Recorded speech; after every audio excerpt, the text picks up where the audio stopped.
Restrict किया जाएगा वक्फ properties के द्वारा, कैसा देखते हो सर इस बिल को जो अगले हफ्ते पार्लियामेंट में लाना है?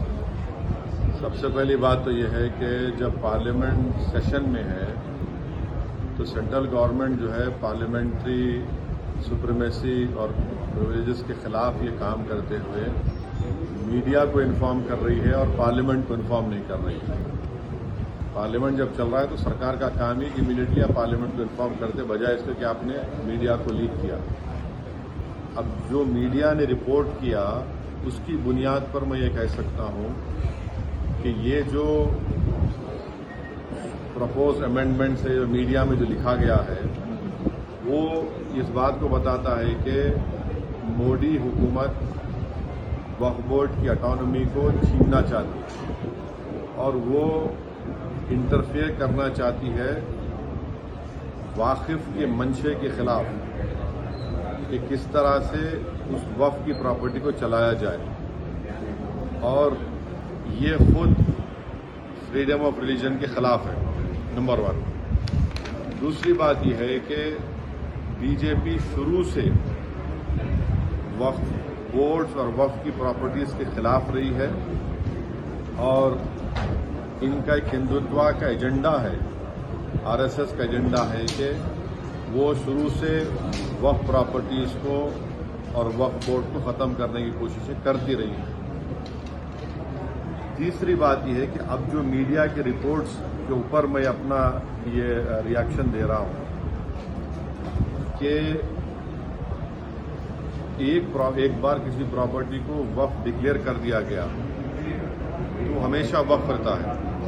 तो वक्फ एक्ट जो है 54 का है और 96 का है, जो 96 के एक्ट तो 2013 में अमेंड किया गया, वो सर्वे कमिश्नर को पावर्स देता है और सर्वे कमिश्नर को अपॉइंट कौन करती है? State government. तो सर्वे कमिश्नर वक्फ प्रॉपर्टीज आइडेंटिफाई करता, उसके बाद लिस्ट ऑफ वक्फ प्रिपेयर होती है सर्वे कमिश्नर की तरफ से, और वो सर्वे कमिश्नर जो स्टेट गवर्नमेंट का अपॉइंटी है उसको स्टेट गवर्नमेंट को भेजाता और state government gazette notification issue करती है।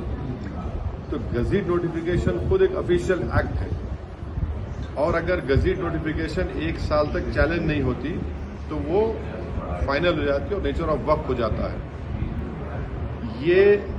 इसको ये लोग चेंज करना चाहते हैं, यानी जो पहले से वक्फ हो चुकी हैं प्रॉपर्टीज अब दोबारा उनको स्टैब्लिश करना पड़ेगा कि ये वक्फ है। ये इम्पॉसिबिलिटी है। दूसरी बात यह है कि गजीट का जो कंक्लूसिव नेचर है उसको आप डाइल्यूट करना चाह रहे हैं। माने अब कई लोग वक्फ की प्रॉपर्टीज में एंक्रोचर्स है, इलीगल तरीके से वहां पर है, तो इनको एक मौका मिल जाएगा कि वो वक्फ प्रॉपर्टीज को बोलेंगे कि हमारी प्रॉपर्टी प्राइवेट वक्फ की प्रॉपर्टी नहीं है। और कोई भी प्रॉपर्टी में ये झगड़े होते कहीं ना कहीं, तो उसको एक एंक्रोचर्स को एक मौका मिल जाएगा। तीसरा न्यूज रिपोर्ट ये बोलता है कि अमेंडमेंट इन एस्टैब्लिशमेंट और कंपोजिशन ऑफ वक्फ बोर्ड। तो ये एक्ट खुद ये बोलता है कि हर स्टेट में एक वक्फ बोर्ड होना चाहिए और बोर्ड रिस्पॉन्सिबल होगा उसके एडमिनिस्ट्रेशन और मैनेजमेंट ऑफ वक्फ प्रॉपर्टीज के लिए। अब अगर आप अमेंडमेंट करेंगे establishment and composition of Waqf board में तो एक एडमिनिस्ट्रेटिव क्योस होगा, loss of autonomy Waqf board का होगा, और ये गवर्नमेंट का जो कंट्रोल है वक्फ बोर्ड के ऊपर, गवर्नमेंट का कंट्रोल बढ़ेगा तो वक्फ के इंडिपेंडेंस पे बहुत बड़ा असर पड़ेगा। चौथी बात उसमें यह है कि वक्फ ट्रिब्यूनल्स है। अब ये जो मीडिया रिपोर्ट ये बोल रहा है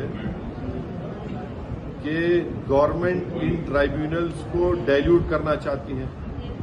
अब ये ट्राइब्यूनल्स के पावर्स को आप डाइल्यूट कर देंगे तो फिर ये केसेस का क्या होगा? इनएफेक्टिव इन्फोर्समेंट होगा। पांचवी बात जो मीडिया रिपोर्ट्स के ऊपर मैं बोल रहा हूं आपको, इसमें लिखा गया कि अगर कोई डिस्प्यूटेड प्रॉपर्टी है तो डिस्प्यूटेड प्रॉपर्टी का ये लोग बोलेंगे नहीं प्रॉपर्टी डिस्प्यूटेड है, इसका सर्वे हम कराएंगे। अगर कोई प्रॉपर्टी डिस्प्यूट है तो उसका फैसला जुडिशरी करती है। यहां पर मोदी हुकूमत डिस्प्यूट क्रिएट करेगी, उसका सर्वे कराएंगे। अब सर्वे एग्जीक्यूटिव कराएगा या सीएम कराएगा या बीजेपी पावर बीजेपी कराएगी। अब जाहिर नतीजा क्या निकलेगा आपको मालूम है। तो ये भी एक तरीका है उस डिस्प्यूटेड प्रॉपर्टीज को डिस्प्यूट बनाना पहले, फिर सर्वे कराना उसका, और सर्वे में रिपोर्ट लिख देना कि नहीं ये वक्फ नहीं है।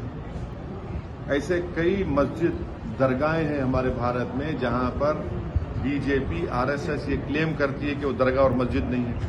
तो जो पावर जुडिशरी का है वो एग्जीक्यूटिव छीनना चाह रहा है उसको। और एक बात